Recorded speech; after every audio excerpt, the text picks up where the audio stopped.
Hello, and happy day, everyone. I am Erica Kese. I'm a love force with mysterious wisdom, celebrating life. I am here with Tim He. Hold on for just a minute. I'm going to pull up our deck here so that we can communicate with you all about what we have going on here. Just a moment. There we go.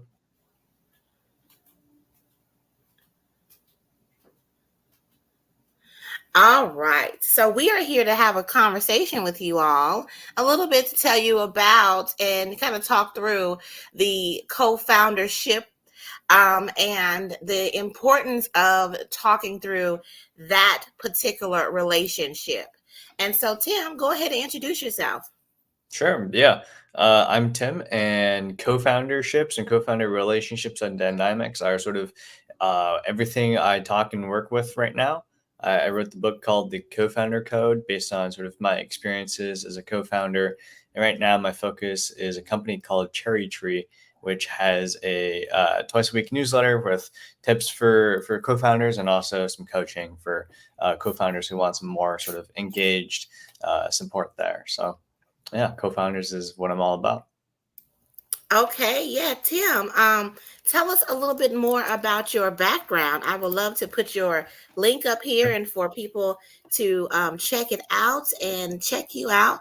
So tell us a little bit about your background and what caused you to make this your niche and make this something that you want to really talk through and benefit other people.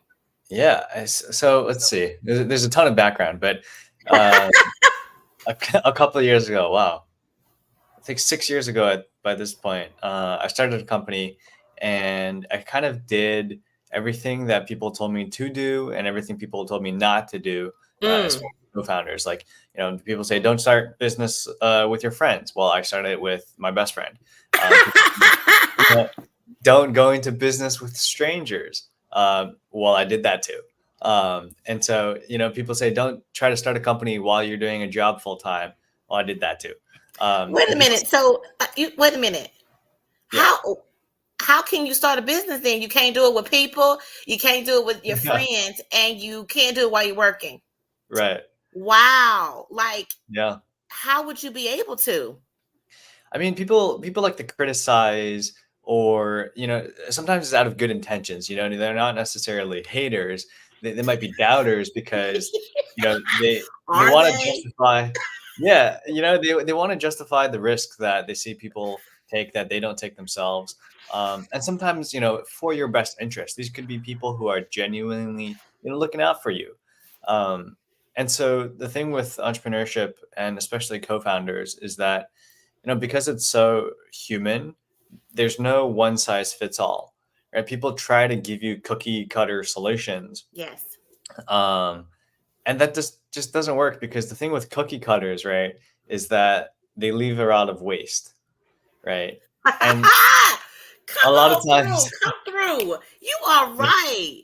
you're right. And a lot of times it's these boundaries that the magic really happens. It's figuring out how to work with my best friend and then somebody I met 5 days ago at the same time, because my best friend and I, we communicate really well together. We've known each other for a long time, and we just, we get it. That what that feels like. What you are like with your best friend. Working with a stranger is totally different, because there's more boundaries. You're still getting to know each other.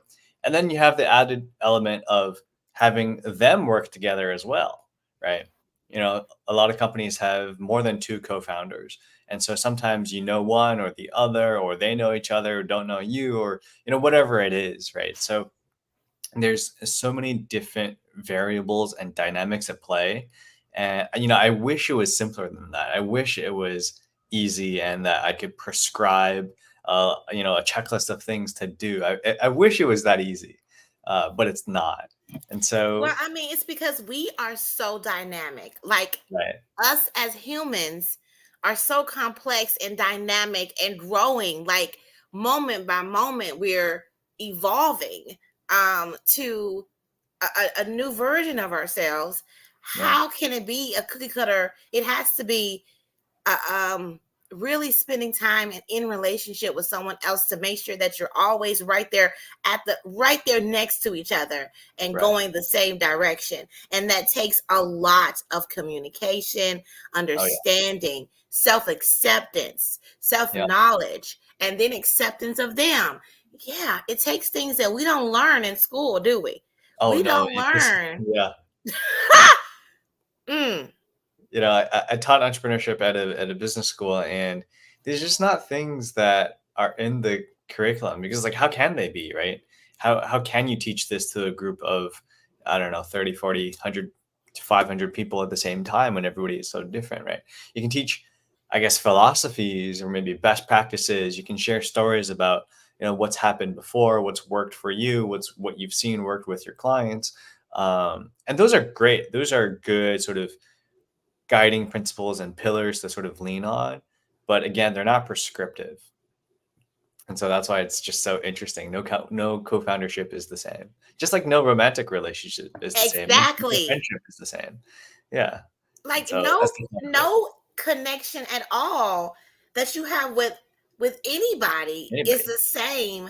It someone else would have a connection with another person. Like we are different people with everybody we interact with. Yeah. That's how it is. So have you ever been in a situation where you got a group of friends together and you had to figure out who you are in that group? Because in that group, you're not the version of yourself that you will be with Mm. each person in the group. That's very interesting. That reminds me of this time where I grew up in Vancouver, Canada. Oh, Obviously, yeah. Oh, you didn't know that? Yeah, I have my no. Yeah, I'm Canadian, and my parents are still up there, so I'm gonna go visit them for Christmas. Thanksgiving. Yeah, yeah, and so yeah, I grew up in Canada. I have friends in Canada. I moved to Seattle for college, and I have my group of friends from college, and Seattle and Vancouver are about a 3 hour drive away. It's not too far, and both are sort of vacation destinations if you don't want to go too far. And so at one point, this might have been towards the end of college, but for whatever reason, these two groups of friends gathered together. We were all in Vancouver. I took my college friends up to Vancouver, and it was weird because my Vancouver friends, some of them I'd known since I was 5 years old. Who I Mm. was at 5 years old is very different from who I was. What was I, like, maybe 21 or 22, right? And my college friends had only known me since I was, maybe 18, 19 years old. And they knew a different version of me. I'm still me, right? I'm not, these are my friends. I'm authentic and genuine with them, but they just had different context, right? A lot Yes. of times it's not like, oh, you're with one group of people, you're putting on a different mask or changing your face. You're not really doing that. They're just seeing you in a different context. One time I saw my manager at the grocery store, and I was like, "Who are you?" It's like, "I know you, but I don't know you. I've never seen him in a grocery." Right? Which makes total sense. We work at the same company, we live in the same city. It's natural that we bump into each other, outside of the office. But in that moment, I was like, "Wait a second, like this doesn't feel right." You know what I mean? And Yes. so it's just context.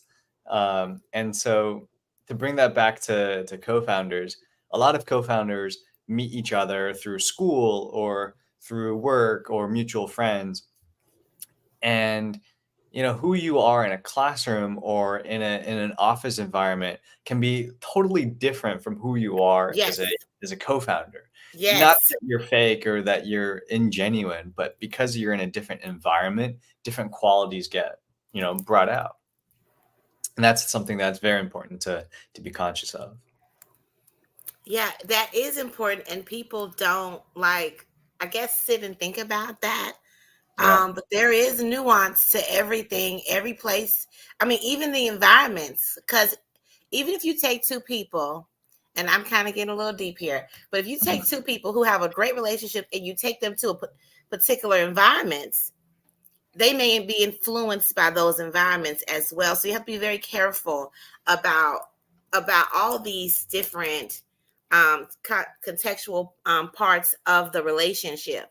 And Right. what's so great about what Tim teaches is it he teaches you to have the conversations, the candid conversations that will help you to safeguard yourself towards any issues that may show up, but also like if things do come up, what do you do? Like go ahead and have a plan for those things that may come up in your relationship that you want to address.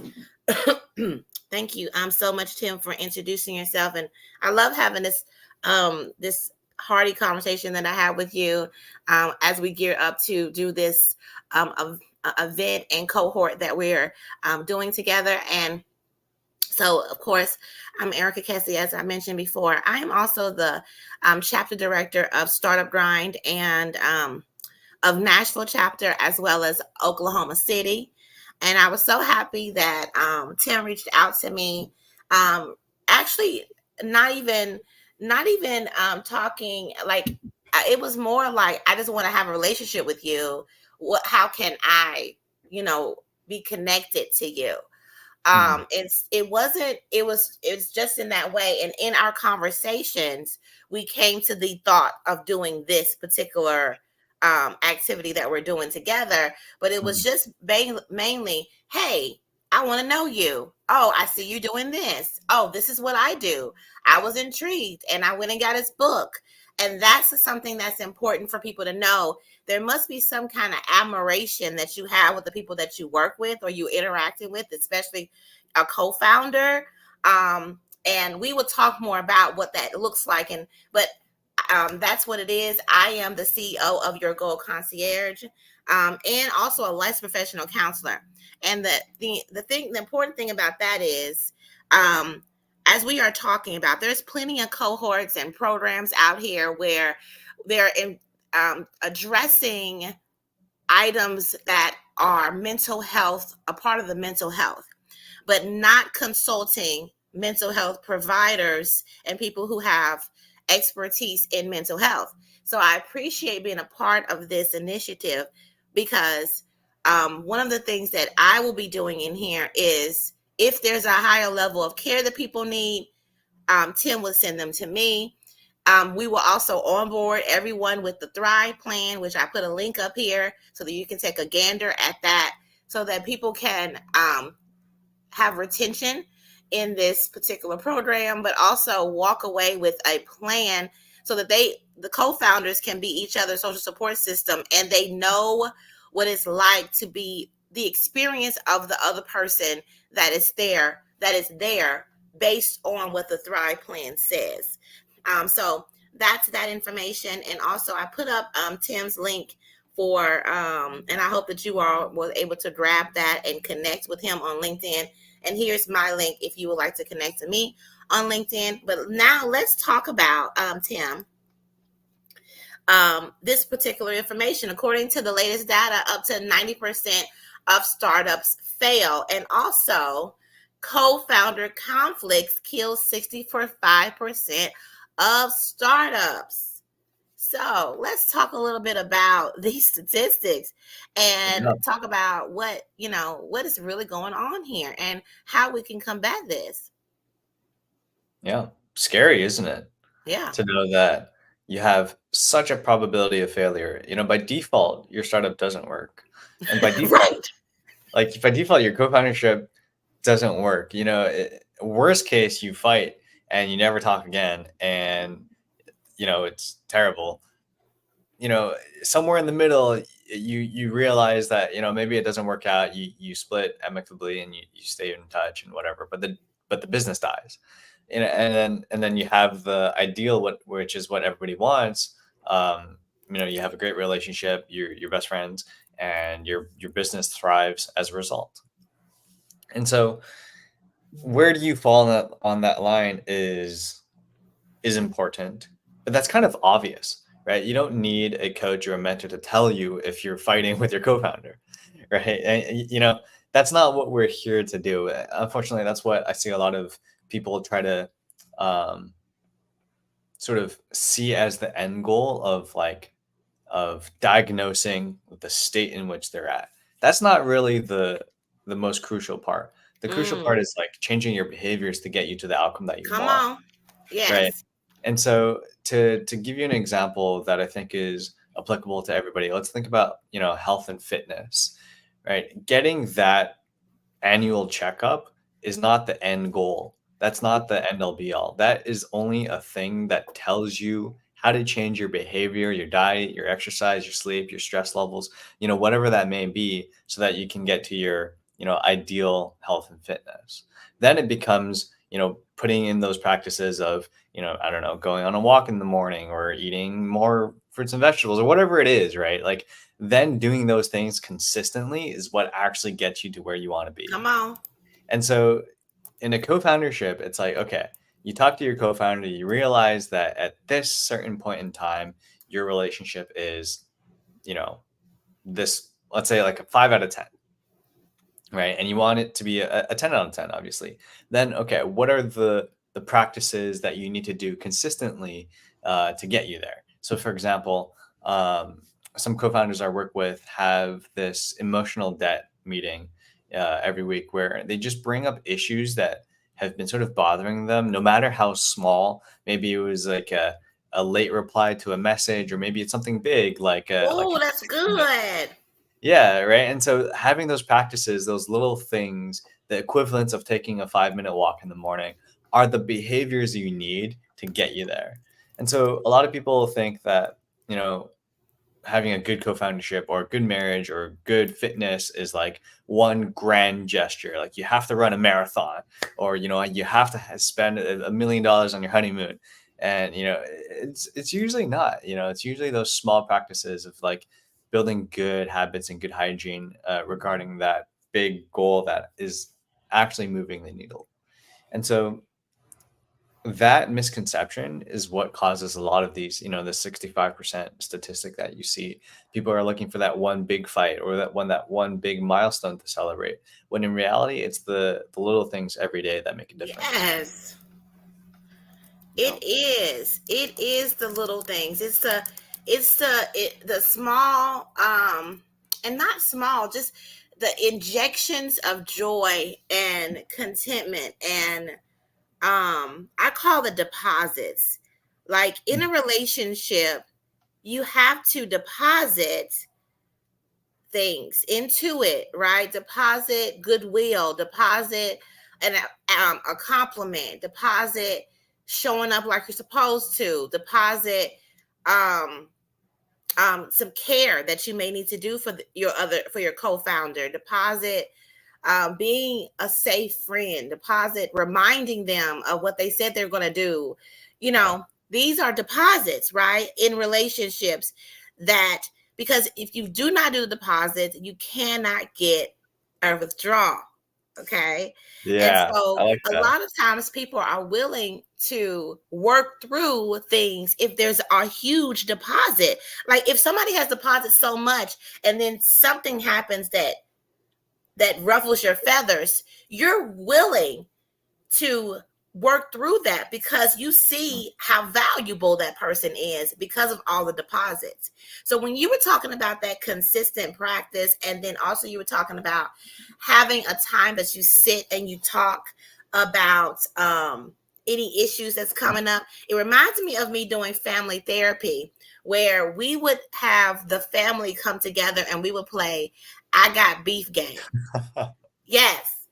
And so it's a board, okay? And everybody rolls the dice. Everybody gets a jewel if when you're able to do your I feel statement, saying your beef. Like I feel frustrated when you squeeze the toothpaste from the middle.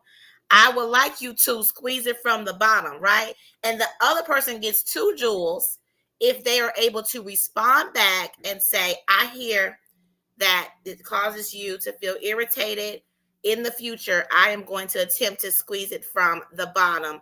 I understand it may not make sense to me, but it allows you to not have frustration in our relationship. So if they're able to come back and respond back and then attempt at changing that behavior, they are get two jewels, right? And that's the I've got beef game. So if y'all are listening out there, play the game. It's fun. It's like You make you a little board. If you people go around the board, and when you land on beef, you have to address a beef with the person you're playing with, or the people you're playing with.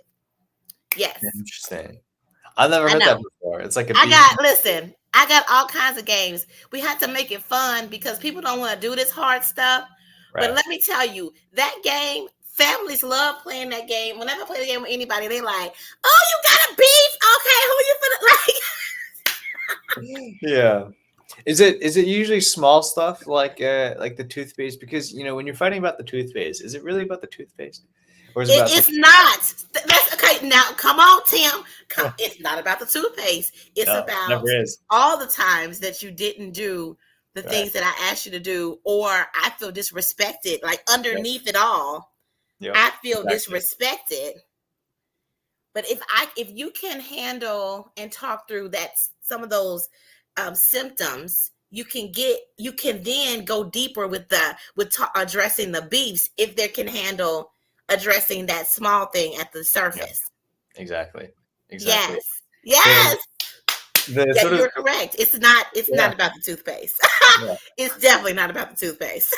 yeah, yeah. But yes, so thank you so much, Tim. This has been an amazing conversation. One thing I always want to do is, just for people out there who don't understand what a co-founder is, let's reiterate what that is, and the importance of having this conversation.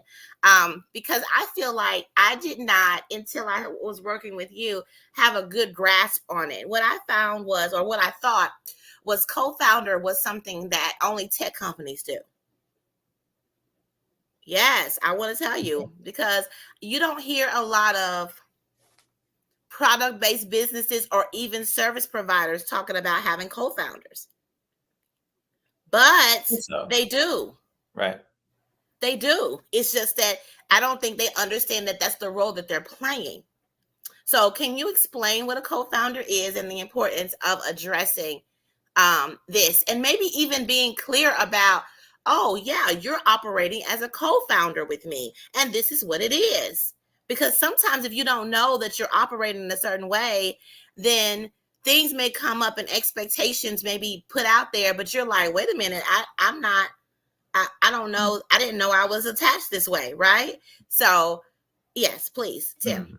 Yeah, that's interesting. There's different angles we can approach this. Like from a equity and legal perspective, co-founder is technically, a title that you have. Some VCs say, you have to have over 10% of the company, and different, metrics like that, different numbers that they associate with it. Um, but I guess this is what you're getting at, which is the emotional investment part of it. Because if you let's take another example outside of co-founderships, and because a lot of people compare co-founderships to marriages, right? You can technically be married on paper by signing on the dotted line, right? Same with co-founder. You can technically, legally be considered a co-founder by signing on the dotted line, right? And that is a definition that a lot of institutions, organizations use for, whatever reason, tax, legal, publicity, all that good stuff, right? But where it gets tricky is like the emotional investment of how much you actually care. Yes, And the sort of ladder I see, or the pyramid, is the higher you are in the organization, the more emotionally invested you should be, ideally, yes. right? If you're an intern, you only really care about getting a return offer, Mhm. for most people, right? And when you're an IC, or you're sort of junior at the company, you really only care about impressing your boss and getting that promotion, right? For most people. Um, and then you move a little bit, you become a VP or director level, head of, blank, and you kind of care about the overall objectives and the performance of the company, because it relates to, your career progression. Maybe you actually care about the mission. You care about your reports and whatnot, ideally, right? When you get to C-suite, you should really care, right? If Right. you probably can't even get to C-suite if you don't care. You can become a manager, mid-level manager, if you absolutely hate your job. You don't give you don't care about the company. You're just there to collect a paycheck. You can get that high up, right? But it's very hard to get to the most senior levels of a good, properly functioning organization if you don't Okay, I'm care. glad you said properly functioning because Right. Like you wouldn't, we wouldn't want to care about companies that aren't legit or don't make sense or aren't making the world a better place, right? So let's like throw away those companies. Don't think about those companies. Let's just focus on the good ones, right? Because if you're listening to this, if you care about your co-foundership, if you're starting a company, chances are you want to start a good one, right? You wouldn't be listening to this if you're interested in those, companies. So we can assume that. Um, and so if you're a co-founder, which is at the very top of the pyramid, right, regardless of your function, whether you're an engineer or you're a marketing person or whatever it is, then you should really, really care about the company. And because you are the company as a co-founder, especially in the early days, it might just be you and your co-founders. You might not have a pyramid. It might just be a flat line and it's just the two of you, right? And so you really should care. And sometimes maybe you're the first employee. Maybe the company has two co-founders and you're the first hire. You Yeah. still really, really care. You don't have the Uh-huh. co-founder title legally on paper, right? And that causes problems too, but we won't get into that right now. Uh, founding employees and early employees, that's a whole different conversation. But for the purpose of co-founders, it's really, do you care about the company as if it were yourself, because it is, and do you care about your co-founder and co-founder relationship more than the company itself, because that is what's ultimately going to build the company. Your relationship has to grow with the company and not the other way around, right? And so I know that was a lot. We don't have a ton of time to cover the nuance, so it might sound a little bit fluffy. Um, but to answer your question, a co-founder is somebody who cares about the company as if it were themselves Yes. and not seeing it as a separate thing, as a separate entity, like you would if you were a regular employee. Like, I've been an employee. I've worked a 9 to 5. Work was work and I was me and life was life, and work was something that I did to pay the bills, right? But as a founder, it's like, no, this work is life. This is me. Not to blur the lines between burnout and, overworking, which again, totally separate conversation, but the company is me, right? And therefore I must care about it. Yes. And that's what it comes down. It reminds me of something. I was talking to some older person who said something that was funny. Mhm. And maybe it came from somewhere else, but anyway, so you want people who are pigs to be a part of your organization. And Interesting. when I say pigs, it was a farmer. He was saying, we're having a hard time. We're just going to have to get ourselves together around here. We're going to have to be invested, right? Uh-huh. And the chicken said, yes, I'm totally invested. I got eggs for days for you, right? Okay. The pig said, I'm invested.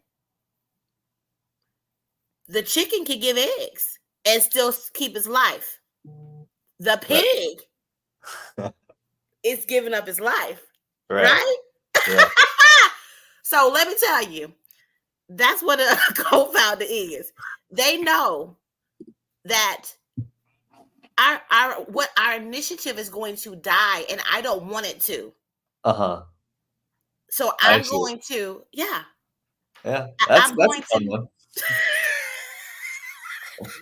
Yeah, I guess you don't want to be I guess a chicken or a cow. You want to be a pig, if that's the right way to think about it. But A pig. Yeah. yeah, I interesting. mean, Yeah. I mean, they're invested. Yeah. Giving your life, right? Right. Yeah. Anyway, so let's go into the offer that we want to share with you all.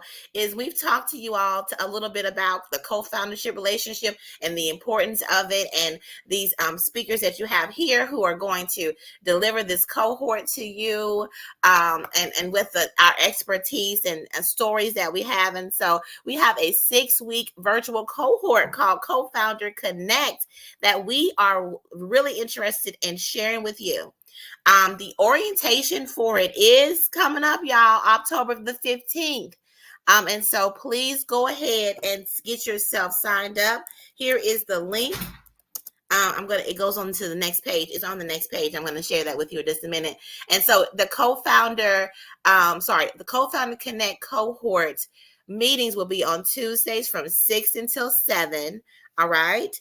And for 6 weeks. And so, Tim, while I pull it up and go ahead and get this link up so they can go ahead and take a gander at that, can you let us know what the benefits are of coming and doing this cohort with us? Yeah, I mean, essentially, it's taking the guesswork out of improving your co-foundership, right? Like everybody wants to improve their co-foundership, but it's really hard to know how.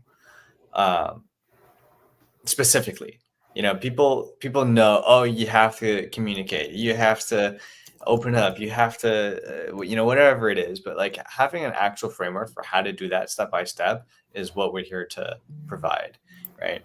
And we go over everything from sort of philosophies and stories and scenarios about what I've seen, what we've seen out there in the world, to very practical frameworks and conversations to be had, to also just sort of that emotional support and handholding, if necessary, to sort of guide you through. A lot of times, it's not just the knowing what to do in the gym; it's the suffering in there and having someone in there with you, keep Yes. reps out. That's what you need, and so we sort of do a little bit of everything, and yeah, get you prepared to continue working on your co-foundership beyond these 6 weeks. Okay, perfect. Thank you so much, Tim. And so the price of the co-founder Connect cohort is only $500, y'all. And it's so worth more than that because you will then have a profitable, thriving business that is sustainable after you really get a good grasp on your relationship with your co-founder. Or co-founders. But if you do go ahead and pay for all 6 weeks, you can get $50 off. So it'll be $450. And then if you need to break it up, it'll be $250 for the first 3 weeks, and then you'll be billed for the next 3 weeks. If you have any questions, please let us know. If you're watching this later and you have any questions about that process, go ahead and go to bit.ly/ co-founder connect and get yourself set up. Here is the link, and it will walk you through all the process of it. You will then be going into registering on the Startup Grind platform, and you have the option of doing the 450 for the 6 weeks or 250 for the first 3 weeks, and then another 250 for the next. We are just excited to offer this to you all because it's important to have this conversation. I actually don't see many people talking about this at all, and it's so important. And this is my jam because I'm all about healthy relationships, and this is basically ensuring that you're healthy, your co-founder's healthy, and that your goal, your mission, your purpose of what you're trying to create can come to life. Well, not just come to life, but sustain life because you have the right people there rooting it on. Now, this is our second to the last talk. We will come again on the 10th to chat about this particular opportunity. So I hope to see you all then. Please share this with others if you can.